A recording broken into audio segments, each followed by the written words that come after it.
Dear friends, आज फिर मैं आपका स्वागत करता हूं और एक ऐसे एक पुराने प्रश्न पर एक नए एंगल से विचार करके। और आप पाएंगे कि ये एक सच्चाई भी है।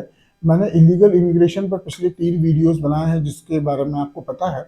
आज मैं आपको एकदम बिल्कुल नए एंगल से बता रहा हूं कि इस इमिग्रेशन पर रोने से, छाती पीटने से, गालियां बकने से और कोसने से कुछ नहीं होने वाला। ये दरअसल अपनी ही एक बहुत बड़ी कमी थी, और वो क्या थी इस बात को जानिए। पहली बात तो इस बात से इसमें कोई दो राय नहीं है कि दुनिया में आबादी का बड़े पैमाने पर माइग्रेशन सदा से होता रहा है। आज का जो यूएसए बना उसमें अफ्रीकन जो लेबर हैं, जिनको गलत उसमें हबशी या नीग्रो कहा जाता है, उनका बहुत बड़ा योगदान था। या भारत में उत्तर प्रदेश बिहार से जो लाखों लोगों को ले जाकर मॉरिशस में, सूरीनाम में बहुत सारी जगह बसाया गया, तो वो भी एक फैक्ट है। मतलब बात यह है कि प्रोडक्शन में जब ह्यूमन लेबर की कमी पड़ती है और उस सोसाइटी में उस जगह पर उतना लेबर नहीं होता, तो दूसरी देशों से, दूसरी जगहों से लेबर को लाया जाता है। इसमें कुछ भी आश्चर्यजनक बात नहीं है। लेकिन आज ये जो इमिग्रेशन को लेकर इतना बवाल मच रहा है, उसके उसका जरा हिस्टोरिकल और सोशियोलॉजिकल एस्पेक्ट समझिए। देखिए, दोनों world war, first world war और सेकेंड वर्ल्ड वॉर में यूरोप में और खासतौर पर वेस्टर्न यूरोप में, इंग्लैंड में, फ्रांस में, जर्मनी में, इन देशों में, स्पेन में, पुर्तगाल में, इनमें जो पुरुष जनसंख्या है, जो काबिल जनसंख्या थी, उसका बहुत बड़े पैमाने पर विनाश हुआ। युद्धों में मारे गए, फैक्ट्रियों में भी यही हाल था। युद्धों में मारे गए, युद्धों में अपंग हुए, बेघर हुए, विकलांग हुए, वगैरह वगैरह। मतलब वो जो पुरुषों की बहुत बड़ी आबादी है, अब वो प्रोडक्शन के लायक नहीं रह गई। तो वहां पर एक इसका समाधान आया कि जो महिलाएं हैं वो घरों से निकल के उन्होंने मोर्चा संभाल लिया, दुकानों में, खेतों में, कारखानों में। अब जब उनको वर्चस्व मिला, उनको फिर बाद में वोटिंग राइट्स भी मिले। और सेकेंड वर्ल्ड वॉर में भी यही बात हुई। इसका सबसे अच्छा उदाहरण सोवियत संघ है, जहां पर पुरुष आबादी का इतने बड़े पैमाने पर लॉस हुआ कि आज भी वहां पर महिलाएं ज्यादा हैं और पुरुष कम हैं। तो सोवियत संघ ने इसका कोई इस दृष्टि से इलाज नहीं किया। लेकिन वेस्टर्न यूरोपियन कंट्रीज में सेकेंड वर्ल्ड वॉर के बाद जो मैसिव, बड़े पैमाने पर जो पुरुष जनसंख्या का ह्रास हुआ, महिलाएं यहाँ आगे आई।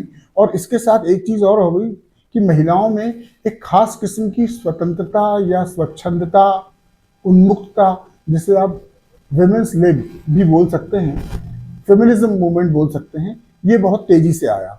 और इसके बाद महिलाओं को लगा कि हम, हमारा जो ट्रेडिशनल काम था, जो हमने सदियों से किया है, वो हम क्यों करें। हमारी शरीर, हमारी जिंदगी, हमारे शौक, हमारी रुचियाँ, हमारी लाइफ, हमारे एक्सपेक्टेशन सब एकदम अलग हैं। तो हमको भी अब लाइफ को एक्सप्लोर करना है। यहाँ तक तो ठीक था। लेकिन इसका जो एडवर्स इफेक्ट ये हुआ कि वहाँ पर सबसे बड़ी बात समझिएगा, वहाँ पर जो परिवार, समाज की बुनियाद होती है परिवार, वहाँ परिवार का ताना बाना टूट गया। वहाँ विवाह की जो व्यवस्था थी वो भंग हो गई और डिवोर्स इतने होने लगे। अलबत्ता तो शादी मुश्किल हो गई, दूसरा डिवोर्स बहुत होने लगे। इसका असर ये हुआ कि जब परिवार ही नहीं रहेगा तो कोई बच्चा किस लिए करेगा। सरल शब्दों में समझिए कि वहाँ की आबादी में पुरुषों का अनुपात कम हुआ। बाद में वहाँ की आबादी की उस हिसाब से ग्रोथ नहीं हुई जितनी वहाँ की इकोनॉमी और आर्मी को ज़रूरत थी।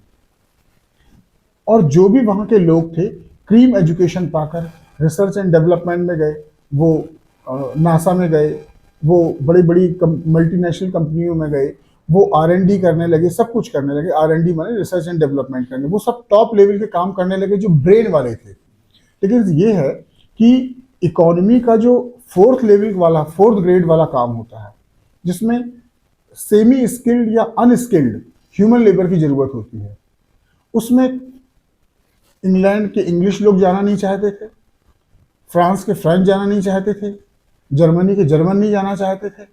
तो इस कमी को पूरा करने के लिए उनको चीप लेबर की आवश्यकता पड़ी। और एक बात बहुत कड़वा सच है कि जो मुस्लिम लेबर है, बहुत सी कई कारणों की वजह से वो विषम परिस्थितियों में भी, कम वेजेस में भी, कठोर मेहनत करके ज़्यादा प्रोडक्टिविटी दे सकता है।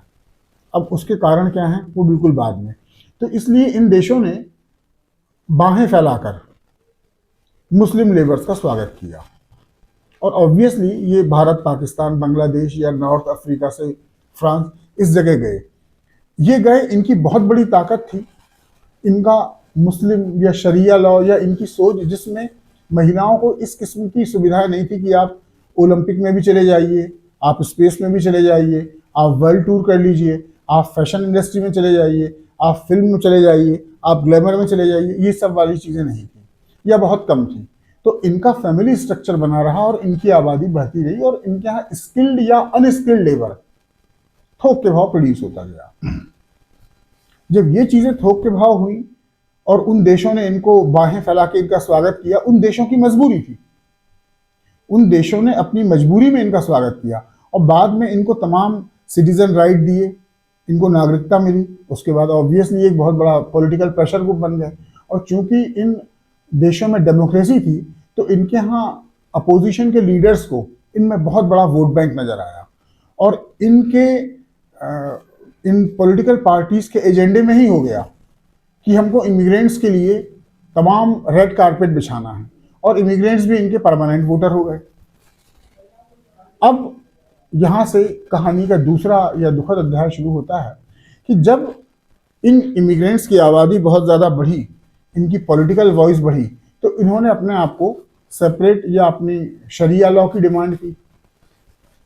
यहाँ से फिर टकराव बढ़ गया।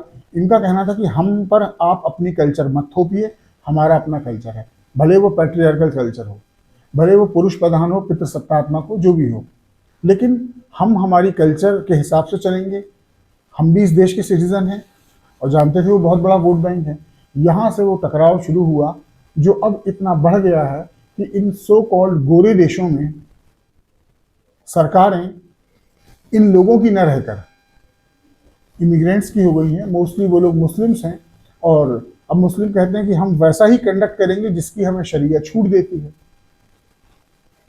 तो सार की बात आप समझिए, एक लाइन में बात यह है कि जिस भी कम्युनिटी ने अपनी फैमिली सिस्टम को तोड़ा, अपने मैरिज सिस्टम को तोड़ा, वो उसके द्वारा पीटे जाने के लिए बाध्य है।